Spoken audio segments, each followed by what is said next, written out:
Hello, everyone. Good morning today. So welcome to VEExpo Conference 2021.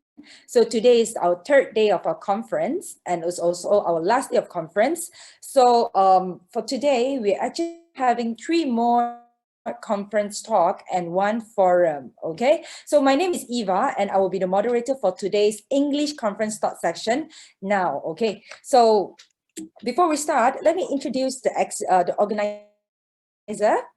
So hosted by Private Education Entrepreneurs Association of Malaysia, PM, so VEExpo 2021 is the first ever and the largest virtual Malaysian education platform. Through this expo, parents will be education options near them from home. So besides that, VEExpo also arranged a variety of conference talks and forums to help parents gain more knowledge related to child's development and other education-related topics. Okay, so for those who have not visited VEExpo, so please click into the link we have shared. We're going to share in this comment, or you can actually visit www.veexpo.my.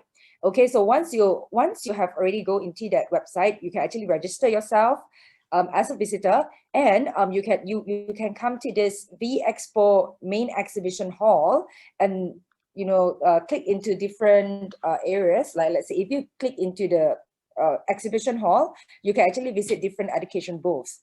Okay, we have more than 100 booths, education booths around Malaysia that join this VEExpo today. So on top of that, VEExpo has prepared lucky draw prizes worth more than 10,000 ringgit Malaysia. Okay, so the winner will actually be the list of winner will be announced tonight. Okay, so you still have time to go to visit different booths. So you actually collect points when you interact with booths, when you visit different booths. Okay, so each 10 points will you're going to have 1 lucky draw chance for each 10 point collected. Okay. If you're lucky enough, you may actually win some attractive prizes like brand new kitchen appliances or some cash voucher. Okay, so all right, great. So let me introduce you to today's speaker. So we're very lucky to be able to invite Madam Junita Rashid to share about her journey of parenting an autistic child. Okay, so after so many forums and talks from the perspective of professionals, so today, this morning, we're going to have a mommy with us. Okay, so I get to know Junita when she brought her child for a school tour at Polaris Preschool, which I handle.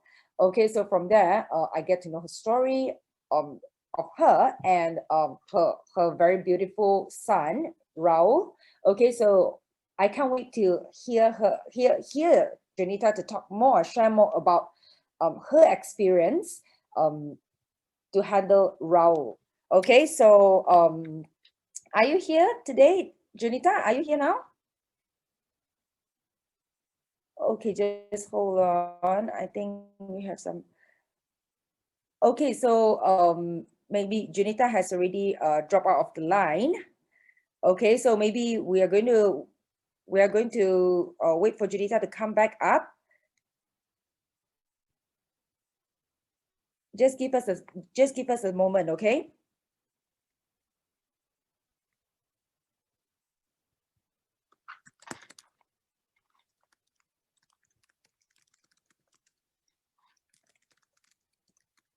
Okay, so because this morning, I'm not sure about the others. So at my part here, at my part here, at my place here, I would say it's actually raining. So I'm not sure, maybe the line is not so good. Okay, so Miss Junita is coming back. Okay, so let's give her some time. All right. Okay, so today we actually, if you have more questions to ask about autism, okay, so you can actually put your questions in the comment section. So we'll actually go through it later. Okay, so yeah, Junita is here already. So while waiting for Junita, so can you please share out this link? I hope that more people can actually share out the link. Okay, hi, Junita is back on the line. Okay, so Junita, can you please share your screen? Okay, so we can't wait to hear you talk about you and your child. Okay. Hey everyone. Okay, so please share out our live today so that more people can actually join us. Okay, so we know that this is a very lovely Sunday to sleep in with the weather. Okay, but okay, let's spend an hour time to listen to Junita. Okay, so Junita, are you able to share screen? Yeah. Hang on. Can you see? Okay, so if you have more some questions about autism, please put it in the comment section because Junita is actually very experienced. Although because she has been talking a lot about autism. She's an autism advocate, and she advocates a lot in her Instagram. Okay, so yeah. Okay, so I'll actually pass the mic to you, Junita. Okay, so maybe you can do a little bit of sharing a little bit of background of yourself first.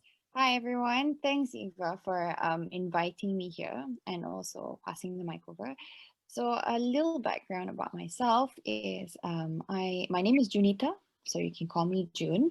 I'm 28. I have two kids. My eldest is autistic, and we have had quite a journey with the his autism, basically trying to discover him and trying to make him comfortable or adapt to this world, you know. So I work in a corporate environment. So does my husband. So we need a lot of support and financial support, and also help to take care of the children. So today I just want to talk a little bit about my journey with my son Raul. So my eldest, his name is Raul, Raul. So we named him after the football player. My husband is very into football. So yeah, here it goes. So my son Raul was born on the 30th of August in 2016. He weighed 3.1 kg. It was not that heavy, just nice. I think the normal weight. And my type of birth was C-section. So I tried to go for normal, but it was really tough. I had a really tough time giving birth normal. So in the end, I had an emergency C-sec. And we also discovered he had his umbilical cord around his neck. So it struggled. He really struggled to come out. So he faced a lack of oxygen during birth. So we know that that is a possible cause of why he could be autistic, or even in the womb, we don't know. We really don't know what's the cause to autism. There's so many elements to it, but definitely the difficulty in birth could have contributed to it. So the first year, Raul as a baby, he seemed very normal. He was very interactive. Nobody would have thought about it. But he did show symptoms. But at that time, of course, it was not really something we thought we should look into so deeply, or we're being too hard on him. We don't want to be like that kind of parent. We just want him to be a child. So, like, for example, he had trouble um, adapting like with others. But we never noticed it. Like he would cry a lot, or he has tantrums, some kind of like meltdowns. But despite it all, he was still very interactive. He had eye contact, so we never really guessed that much, or we didn't really think into it so much. He was the only thing that we spotted was he tried to stand more than he tried to crawl. So when that delay was quite worrying, actually. My dad was the one who spotted it. He said, children should try to sit, crawl first before they try to stand. So I thought, okay, my dad just being old-fashioned. So, but when I spoke to the doctor said it's a possible sign that there is some kind of delay, because you should go according to developmental processes. For example, sitting down and then crawling and then only standing. But with Raul, he wanted to stand and walk immediately before he could crawl, and we also had to assist him with crawling. He didn't automatically know how to crawl. We needed to give him a little bit of help to crawl. But I think a lot of children go through that anyway. So something that we didn't really So spot. it's actually quite, yeah, because that one I think is a little bit quite normal, right? Because you know, there are still also some kids that, you know, actually skip through the crawling level, crawling, you know, that milestone. Yes, So is it one of the symptoms of autism? Yeah. it's not really a symptom of autism, but we do Mhm. identify that, you know, you need to meet developmental milestones in order to make sure there's no delay in the child. Okay, but mm, okay, but at the first year, other than this one, you know, do you actually spot on other things like it's is Raul as interactive as other babies? So on interactive part, I would say he was interactive, but like other children, maybe not. on like, you know, We couldn't really tell. okay, so okay, so did he do some screaming, or can he, you know, it's nothing to do with his speaking, right?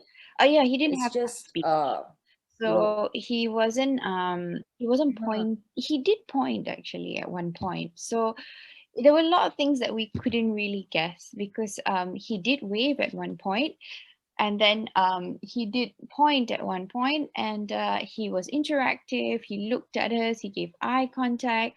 So it was very hard to tell exactly how he developed autism or when at what point.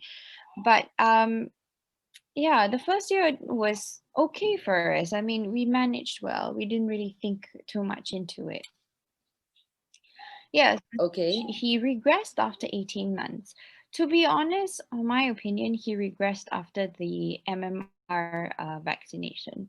So after that vaccination, I still remember very clearly he had a loss of emotions. Although they say that vaccination is not the cause, I don't know why, but that was the timeline for me that we gave him the MMR vaccination, and after that, he started to regress rapidly. Like he wouldn't wave anymore, or he doesn't want to say bye. He didn't. He was saying car at one point, bus at one point. He just lost that speech, and he wasn't pointing anymore. And he became a very picky eater. He just wanted to eat eggs and rice. That's it. He didn't want to eat anything else. He was generally a very happy baby, but after a while, he grew to grow a lot of tantrums, and he couldn't really pronounce words, and then he lost the focus. It was like somewhat like an ADHD. He couldn't. He started to align his toys.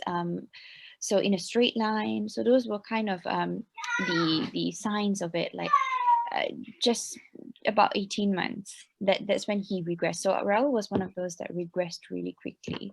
um yeah, we could see the changes very Yeah, because quickly. mm, Sorry. yeah, okay, okay, you can continue. Okay, Okay. you continue. Yeah, so then we noticed this difference really fast. 18 months, we thought, okay, he's not having the speech that he should be having. He's not having the interaction. He's not playing with his peers. There must be something wrong with him. At first, we didn't think it was autism. At first, we thought, oh, some developmental delay that we need to address. But, you know, we continued and we persevered, and we tried to teach him, and he was stacking as well at one point. So we thought, oh, we had hope, you know, he's going to stack, because usually kids with autism, they try to align in one row, they won't stack. But we still have pictures of him trying to stack, you know, at 18 months. So we thought, oh, you know, we're thinking too much. And then so how did we spot it, basically? The lack of eye contact was definitely something we noticed very quickly after 18 months. He wouldn't have any interaction with us, or he wouldn't look back if we called his name. Speech delay was a big one. He didn't have, he couldn't even say mommy or daddy at one point, and he couldn't do a lot of things that other children could do, and it was very noticeable by then, even before 2 years old.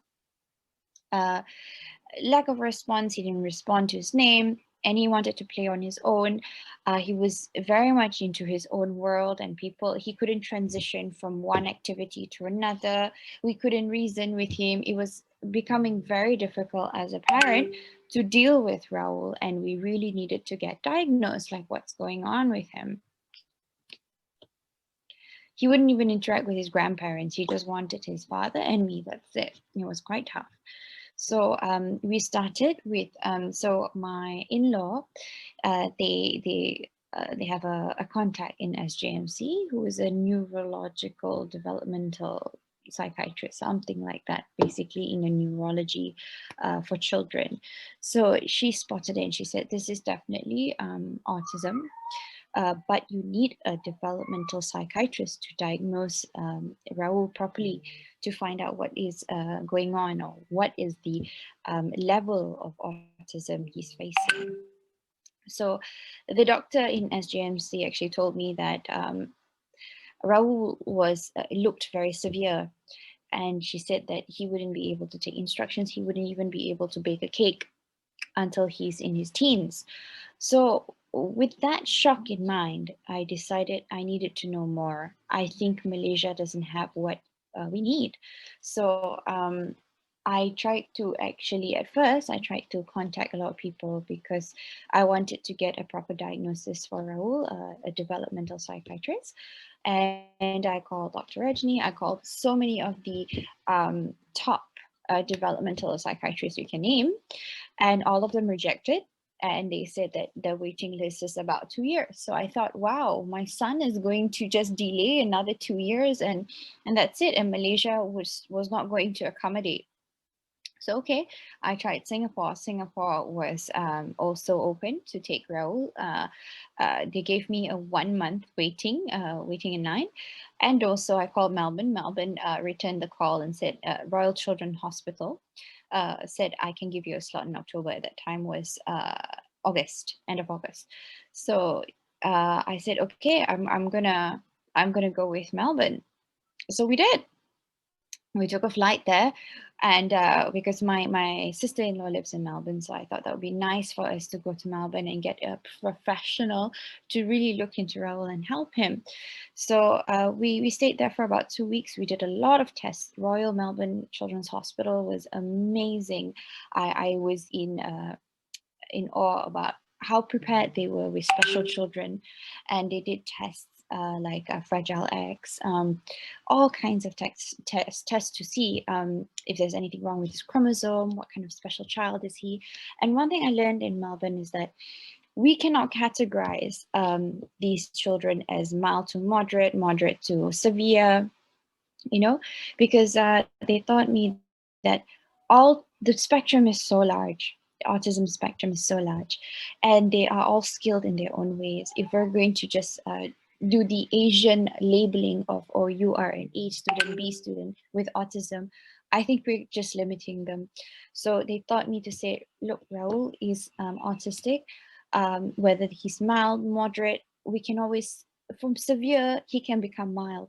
You know, it's not a matter of labeling him he's mild to moderate. So I try not to label him because of what I've learned over in Melbourne of how do we treat children with autism. And in Melbourne, they gave me some necessary steps that I need to take for Raul. For example, he needed 6 hours of therapy daily. Okay, daily 6 hours, 5 times a day, 5 times a week. And also he needed ABA. So they said for Raul's symptoms, he needs a lot of ABA therapy. He needs to be removed from gadgets, for example. He needs a change of diet. So they gave me a thorough explanation as to what I should do. And they told me not to worry, that he's going to be fine and independent. It was very comforting over there. They are very skilled in what they do. And Australians are very blessed because over there they don't have to pay for or it's highly subsidized, these kind of things. So anyway, I got back home to Malaysia, and with all his reports, we decided to take action. You know, we finally, after 1 year, got an appointment with a developmental psychiatrist and psychologist in Malaysia, because we wanted a diagnosis here as well to compare the reports. So we would send our reports to different psychiatrists, and we got a slot with Raja Juanita, who's a very nice lady. And yeah, so we told her what we were doing, and she said, you know, we're doing whatever we can for him, and he has improved tremendously from the day that we brought him to Melbourne to today. So ABA is extremely expensive. All the therapies that we give Raul is extremely expensive, which has led me to have 3 different jobs. For example, my husband also has multiple jobs, so we tried our best to give Raul the best. We started with a school, because in Malaysia nothing is subsidized, right? So we started with a school that actually asked for 5 figures every month, and 5 figures every month was really killing us. We took out all our savings. But that first 1 year was we focused on Raul and giving him the best while I was pregnant with the second child as well. Um, and then after that, when our savings depleted and we could no longer afford the 5 figures, we decided to look for a different place, because he was also settling in, he was getting better. So we thought, you know, a 5-figure school is honestly just a hype. We realized that after all this time, you do not need a 5-figure school for your child to improve. So we were thinking that we wanted to give him the best, so the 5-figure school was the best. No, that was our mistake. So eventually we went with WQ Park, because they are the most reasonable with the highest quality, I feel. There are other schools, but we settled in for WQ Park. We love the teachers there. And one thing we have learned with autism is, if the teachers stay there for a very long time, it's highly likely that the management is good. So the 5-figure school, the therapist would change every few months because they were not happy with the management, and it made us frustrated, because you're very attached. Raul got very attached to the therapist, and it's the therapist that is always with Raul, not the management. So with WQ Park, we've been so happy with his progress. We enrolled him into the individualized plan with 7 children in a class, and he has improved tremendously. Actually, he has started to interact with children. He loves to do art, as you can see here.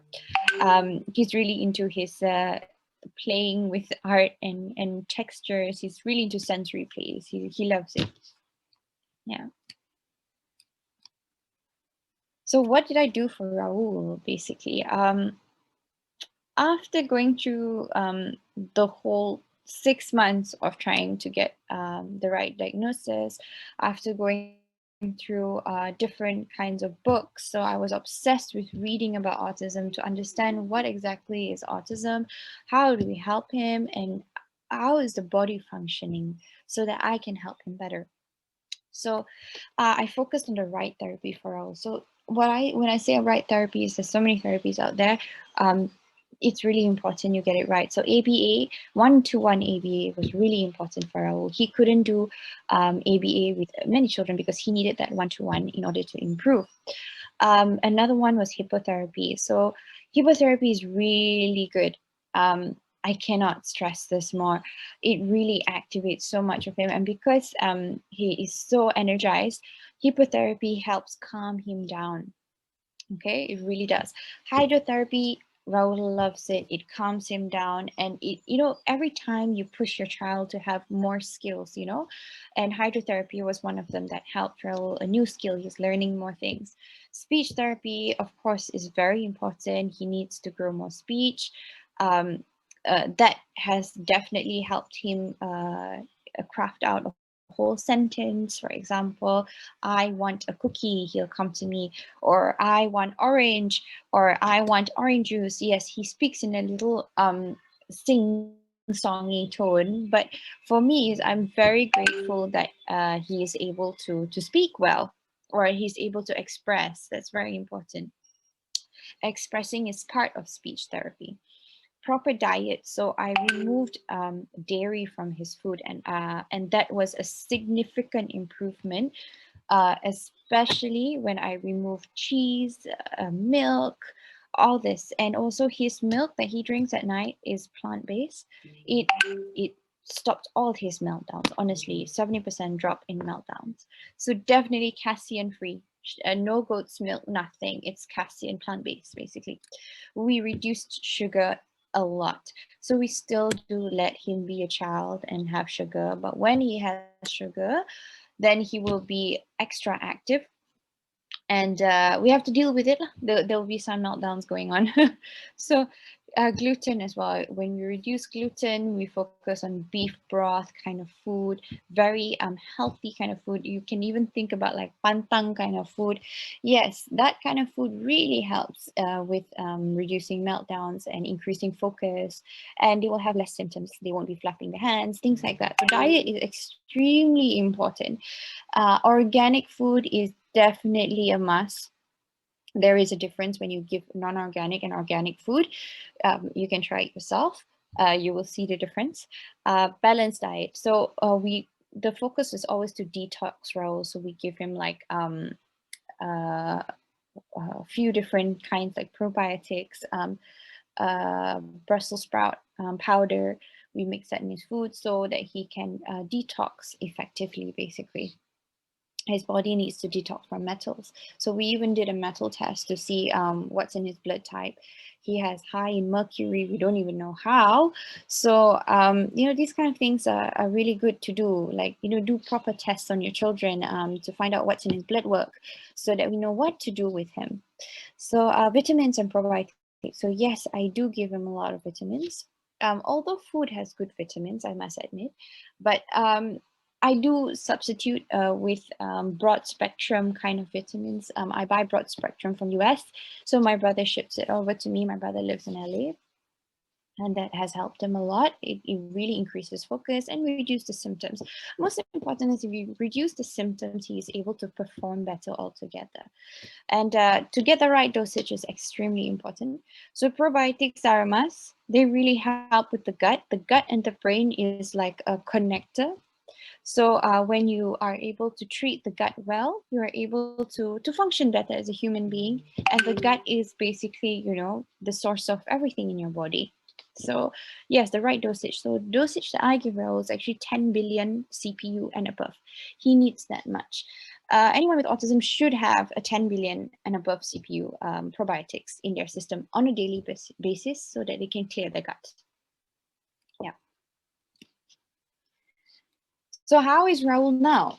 After 2 years, he's now 4. After 2 years, he has improved tremendously. He's starting to interact with his younger brother, as you can see here.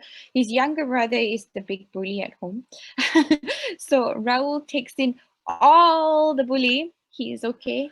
You can see here his brother is using him as a seat, and he's just taking it in. Yeah, they are best friends. They will fight. And the best part is when they fight, I see Raul interacting. So I don't mind, even though they're fighting, they're interacting.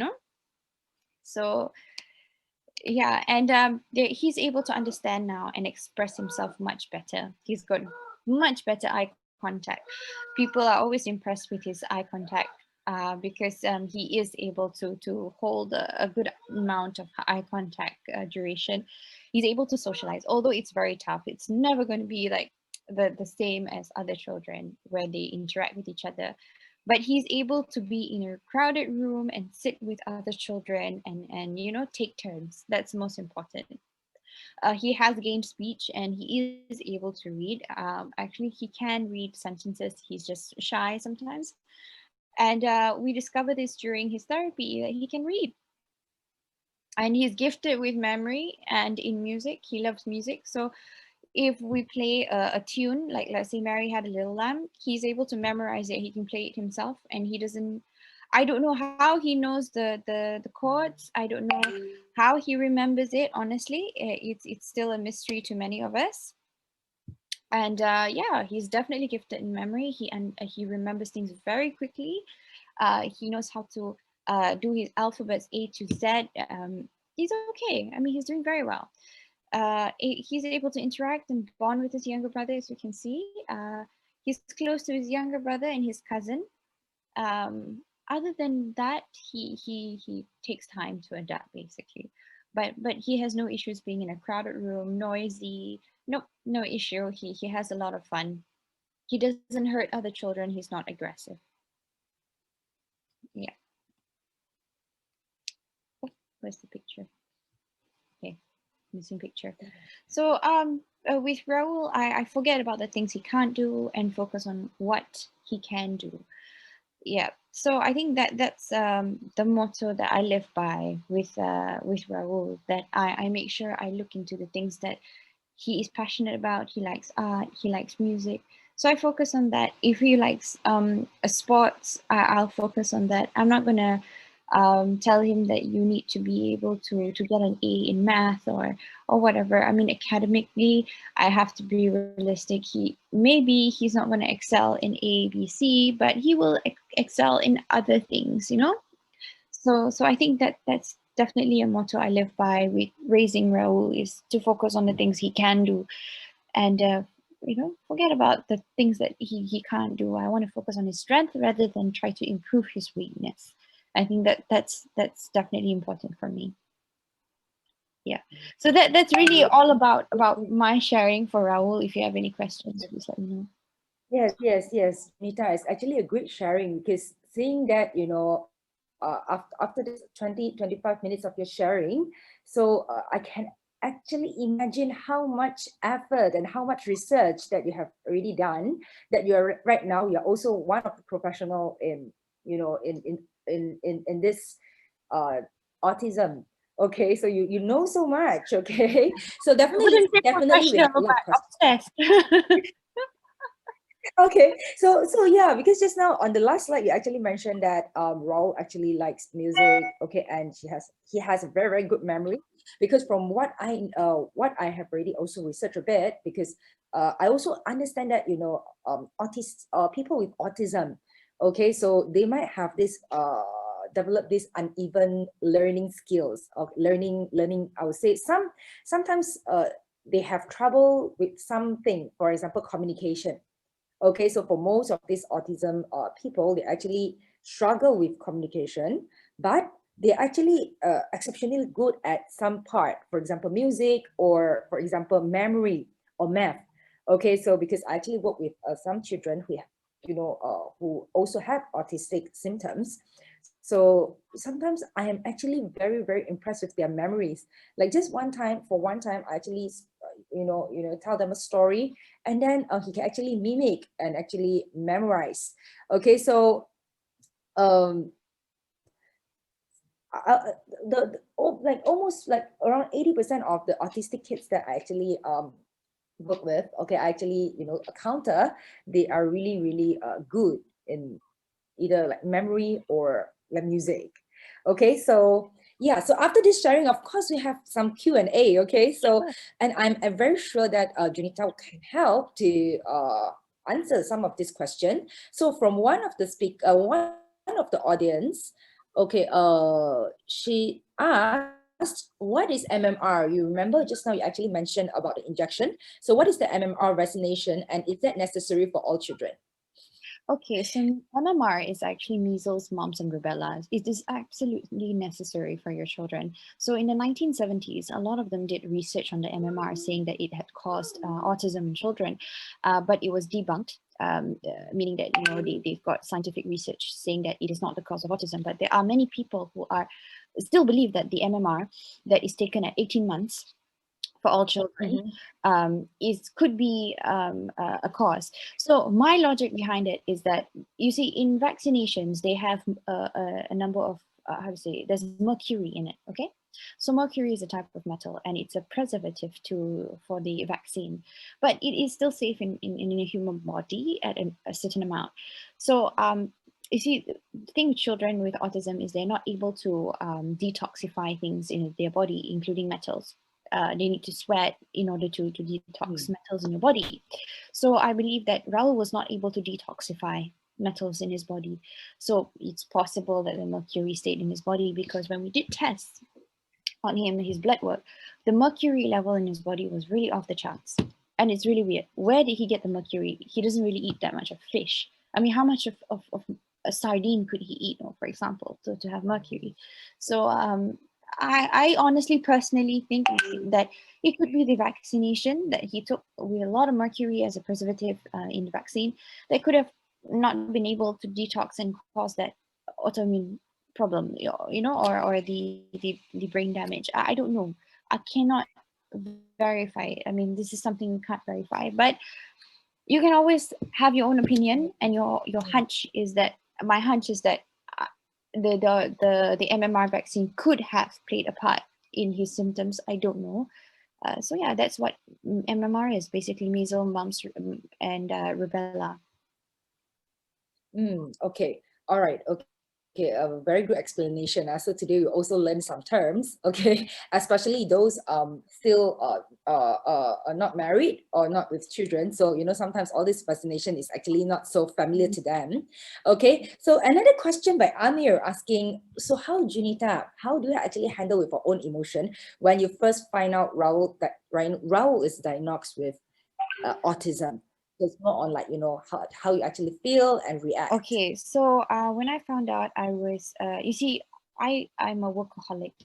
I worked for GLCs since I was 21 years old, and I'm very into my work. I was working for Axiata at that time, Bruce D Wallet, and we were expanding in Johor at that time. So my time was really into this expansion plan that I was doing, and I was in shock when I saw that Raul had autism because of all the symptoms that we saw. I was in shock. I remember sitting down at my TV. My husband, we were both in Johor at that time, and we looked at each other like, what do we do? Is there a school for Raul here? Uh, so for about a good 2 months, I was in shock, and I didn't know what to do. I kept blaming myself, and when I called my dad, he said he said something very valuable to me. He told me that I needed to wake up and just deal with the situation and not get emotional about it, because then I would have spent all my time trying to be consoling myself and being emotional rather than thinking of a solution for him. So I was always raised that way by my father. My father always pushed me to become stronger and find a solution. And that's how I dealt with it. Yes, I think the first 2 months I cried extensively, but nothing makes you stronger than trying to help your children. So yeah, that's how I dealt with it. Just finding solutions for him. And I knew Johor didn't have the solution. They didn't have many schools. In fact, when I called them up, I had more information about autism than the school itself. So I knew, okay, there's no school for Raul here. I need to move back to KL. Then I was thinking, what about my job? I just started my expansion here for 1 year. And then yeah, I just went back to KL, and you see, that's the beauty of life. It takes you where is best for you. And my boss eventually created a position. We created verticals in our department, and I was running the vertical. So honestly, how that happened, I don't know. You're supposed to be demoted, but you get promoted, So I don't know. Life is funny that way. Yeah. Okay, but you still keep your job, right? So Yes, alongside I like moved keeping job. your job, I'm now with handling role. Okay, so how about like some help? Like let's say, what is your maybe is your family supportive? Like or sometimes some parents, they're actually living in denial. Okay, so I can see that you actually just take 2 months to say that, okay, I need to do something for Raul. Okay, I need to solve this problem. I need to move on. Okay, but what about maybe your spouse, your husband, and your family members? Are they supportive, or My maybe you can share a husband, bit? my husband was probably more supportive than me. Actually, he felt blessed to have Raul. He felt blessed that we were the chosen parents to take care of Raul, and I had to adapt more quickly than him. He was very supportive. My mother, my father, everyone is very supportive. My in-laws are all very supportive.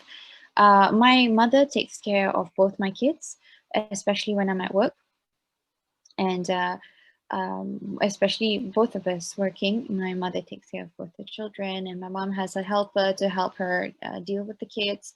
Our helpers at home are super strong. We have our supportive system at home to make things work for us. And yeah, we have been blessed with a lot of help, and honestly, we never expected this much of help, but we have what we have. Yeah. Okay, so yeah, and then just now you actually mentioned that some of the food actually will trigger meltdown. Yeah. Okay, so like let's talk a little bit about meltdown, because meltdown is actually quite common in autistic child. Okay, so especially meltdown when they're actually in public. Okay, so can you share the like for up until what extent this meltdown for Raul, in your experience, how do you actually deal with the Okay, meltdown so you also? just deal with it honestly. You stop thinking about what people think of you, and Okay, yeah, you just deal with it. And at one point, I remember we were going to Penang, and Raul had a meltdown in KFC because he was a bit hungry, and I don't know. He's very attached to my husband. It's like he's a glue, like a tail. Okay, he's very attached. So my husband went to order, and he flipped because my husband left the table, and everybody was looking at me thinking, because he pulls my hair, he'll whack me sometimes. I'm always the victim, honestly. He always hits me, or what. He's not aggressive to anybody else but me. Maybe he throws his anger and frustration at me, and it's better that way. Maybe with me better than other kids or his brother. Never mind, release lah, whatever you want. So a lot of people were looking at me. And the funny thing about Malaysia is they don't come and help you. If anything, they'll say, anak dia gila lah. Or they come and look at you in a weird way, and they say you're a bad parent. I remember this one parent in Jungle Gym. So Raul actually stepped over this girl. I don't know lah. He just went and stepped over the girl and ran because he didn't notice her. I don't know what it was. And the mother came to me and said, I'm going to make a police report on your 3-year-old son. So I said, go ahead. I mean, the crazy things that people can say to you. We want to make a police report over my 3-year-old son because he stepped over your daughter. Come on. Even if I explained to her that he's autistic, I don't think she would feel bad. Some parents are just weird that way. They don't have compassion over children that didn't mean what they did. And in Australia, that was very different. I spent 2 weeks there, and any difference in him, the parents would be amazing. I tell you, they are so sweet. They understand, and they'll say, look, do you need help? I can hold on to your child, and you can grab whatever you need to grab. I don't know, it's just a totally different environment yeah. there. Culture different, I would say, like the culture difference. Okay, so that set us like a little bit apart. Yes, I can actually understand that, like in Malaysia, even like sometimes we need to ask for help, but after we ask, not many will actually lend a helping hand also. No. So actually most of the time the parents are actually on their own.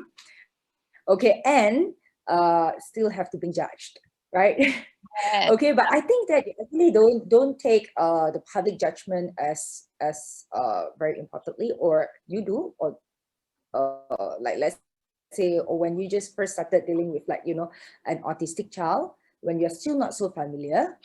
So are you actually very concerned about the public judgment? I think in general, I have always been raised to not really care about what people think. I mean, people have a lot of opinions, and to me, I try to focus on my family, on me. I don't try to even compete with other people in general. I want to be better. I want to compete with myself to be better. I want Raul to be better than what he was yesterday. For example, I don't really get affected by what people think, but of course, at that time, you feel embarrassment coming down you. You feel that, oh my God, why do I have to deal with this? But after a while, you kind of get used to it, and you feel sorry for the people who can't even come up to you and help you. There must be something not right with them. I mean, I wouldn't do that if I saw somebody struggling at let's say a parking spot. I would help the mother. I would help whoever. I mean, that's the society that we should be living in, not judging and just walking away like, tengok dia. Gila ke anak dia? I don't think we should be living in that kind of society. And if you are one of those, I think it's time to change. Yes. Okay. And then talking about a little bit of, because in the comment section, here, there are actually several several questions asking about, one of it is from Charmaine. It's what type of school that Raul is attending now? Is it homeschooling? And what's the advice for parents, to pick their schools along the way at different ages of autistic kids based on their severity? So just now I actually hear you mention that while you learn this in Melbourne, that there's actually no severity in autism, right? They We try don't not to label it. categorize them based on severity. They try not Yes. to label. Okay, but we have questions for that. So asking about, Junita, for parents who are looking for schools for children with autism, can you share some of the names of schools for 6 years and below? Right. Okay, so I know that Raul actually attend WQ Park now, so maybe you can share a little bit of what they do and how they actually help Raul. Okay, so WQ Park is honestly the first school I went to for Raul, but he couldn't adapt at that time because he was having terrible meltdowns, and the school couldn't deal with it. We couldn't continue with 45 minutes straight in a session. So we sent him to a one-to-one ABA, which was the 5-figure school, and they did such a good job in trying to in getting Raul to adapt and transition really quickly in between his tasks. So WQ Park was the first school I went to, but they couldn't do that first part, was to calm him down. So then after a while being in the 5-figure school, I saw that they were not doing much for Raul. They were not pushing his boundaries. So I went back to WQ Park because honestly, they have such a good reputation of improving children with autism. So when I enrolled him in WQ Park again, he was able to adapt very quickly. And that's when I saw the rapid change in him. He was able to interact. He was able to start growing speech. And that was one thing I really wanted, him to be able to interact, him to be able to grow speech. Yeah. Okay. So for WQ Park, maybe you can talk a little bit about WQ Park. WQ Park, is it a normal school or a school for special education? It's actually a rehabilitation center. So they Okay. have physiotherapy, they have for special children, they have autism, they have they have a lot actually, but they do focus, they have a program just for autism, and it's a EIP, a school program with 7 children to 1 class, to 2 teachers, and they do such a good job, honestly, and the owners are so committed. The management is amazing. I would recommend WQ Park. I mean, the other school I was looking into is Nadi Intellect, but Nadi Intellect for me was too far. Although they have the one whole day, like you can drop your child at 8 to 6 p.m. I think, 8 a.m. to 6 p.m. I wasn't comfortable only because, okay, WQ Park is actually owned by my in-laws. My in-laws how to say it, it's part of my in-laws family. So the reason why I sent him there is because Raul will get the if I'm late to pick him up, our yes, Convenience. convenient. My husband's cousin will look after him for a while. So there's a family element, and Okay. the owners are actually doctors. So my husband's auntie is a doctor, and she's the owner, and she's really into special children, especially after Raul. She's put in a lot of effort into her center to look into autism.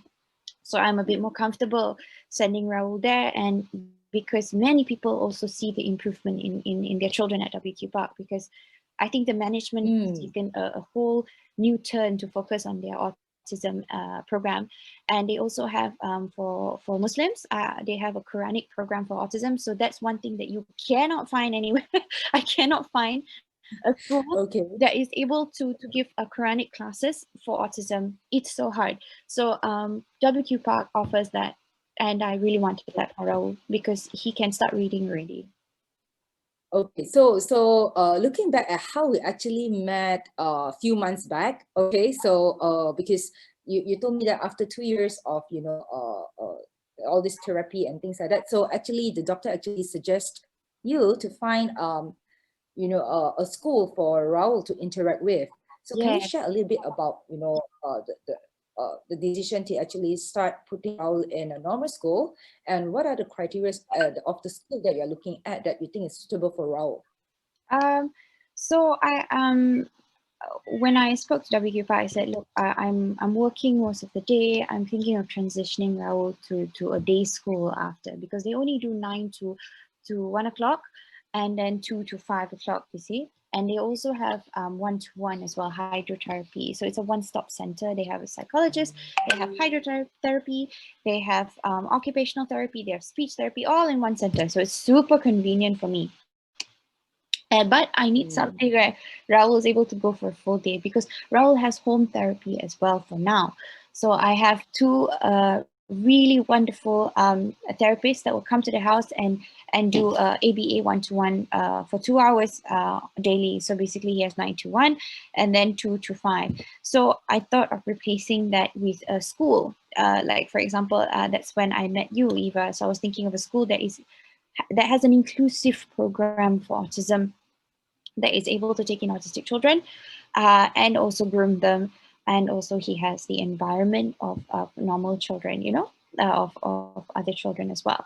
So that was the intention. I was looking for a school basically that was able to, you know, to have an inclusive program and able to have skilled teachers that will give extra attention to an autistic child. Okay. All right. Okay. So yeah. So because at the end of the day, like you know, communication is one of the key point for autistic child. Okay. So when they are able to start communicating and interacting, so a normal environment is actually very important, you know, for them to actually improve. Yes, Right. yes. Okay. So and then over here, another question. Okay. So by Nikki. So Junita, what are your thoughts on getting a shadow teacher to accompany autistic child while in school? So I presume that the school is actually a school for everyone and not just focus on special education. So yeah, maybe you can share a little bit about this. Okay, so the therapist at home that comes to the house to do the one-to-one ABA for Rahul now, they actually do school shadowing as well, and I think it's quite necessary for the first 1 to 2 weeks, so that the teacher can teach the teacher. So the therapist can teach the teacher how to deal with the child. I think the shadow is more for that. The shadow, yes, to make sure the child adapts to the new environment, yeah.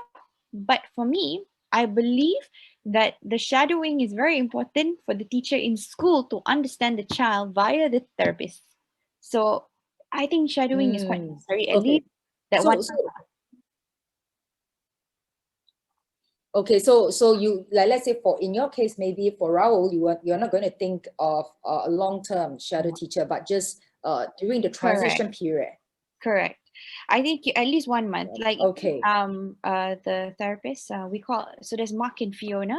So even Mark or Fiona would suggest maybe for the first 2 to 3 weeks, let's shadow and see how he can adapt, and then he can be independent on his own, you know. Okay. All right. Okay. So great sharing from you, Junita. But one last question here from another comment is saying that there is still a portion of parents out there that don't want to accept their child might have some symptoms and go for diagnosis. So parents living in denial, I would say. Okay. So you know, what is your advice to them? You know Okay, so how? I had a few friends that actually went through this. I remember I had advised a friend saying that she came to me and said my son looks like he's showing autism symptoms, because I do share some of these things on my Instagram. And she said, I think my son is showing symptoms. And when I said that, and I gave her a whole guidance of what to do so that she doesn't waste so much money, like how I did at that time, I told her, don't waste so much money and your time going through all these things that I went through. I just give you the shortcut you do, and then you find out what's the diagnosis for your child. And her husband called me up and started scolding me, in fact, and said that, you know, I'm a bad influence. So from there, I realized I shouldn't be, maybe I cannot be too vocal, because some people are just in denial about it. So what I do is now, um, I share whatever that I can. And if they receive it, they take that information and do something about it and give something to the child and try to give a solution. then that's great. But if they don't, there's nothing much I can do. I can only share and hope that people take in the information and do something about it, because I feel that going to each person and trying to help them, I'm just asking for trouble myself. Because eventually that friend of mine got a diagnosis. She joined my team for one of my side hustles, and she did really well in her side hustle with me, and she got money to be able to pay for her son's therapy. So yeah, you know, Yeah. but the Yeah. son Sometimes. like 7, 8 years old now. So Oh. yeah, so the time that when she spoke to me was like when the son was 4, I think. Yeah. Okay. Yeah, because I think one thing you say is quite true is that if these parents, uh, if they're still living in denial, really that's not much that we can actually help, because Mm. they have to realize that they need to do something for their child. Okay, Mm. before it's too late. Because for autism kids, usually we're able to diagnose before, you can actually see a lot of symptoms before 3 years old.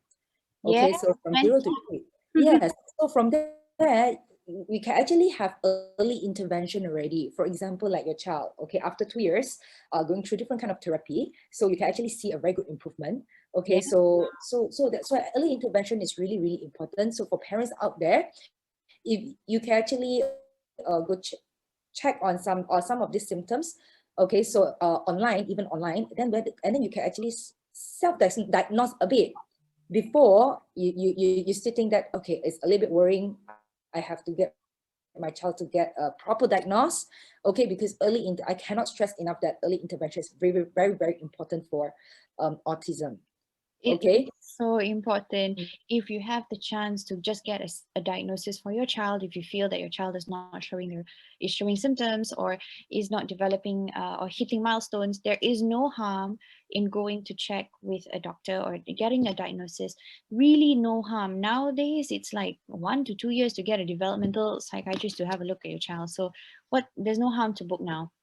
If you feel there's any issues, just go. There's no harm. Nobody's going to say your child is different, or you have to collapse and cry. No.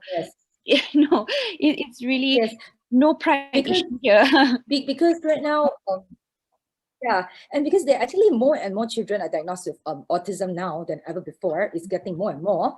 But because I read somewhere that saying that, it's actually not because more children are having disorder. It's just that because how the diagnosis actually change. Okay, so the number may be higher because the changes of how autism is being diagnosed. Possible.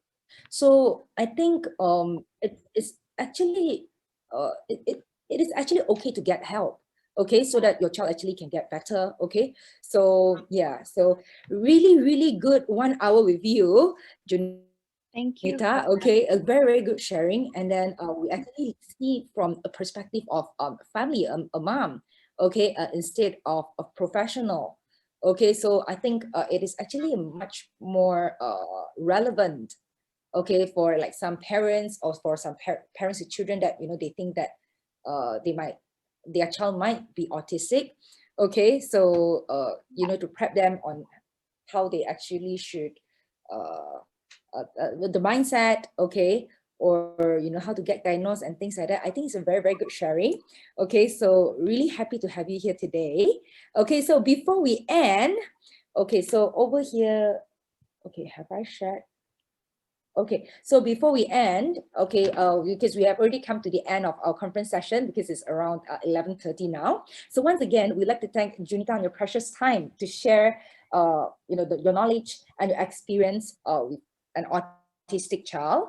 Okay, so I'm sure all of us have at least some useful takeaways today. Okay, thank you so much, Junita, once again. Thank you Okay, for so thank you having so me. much.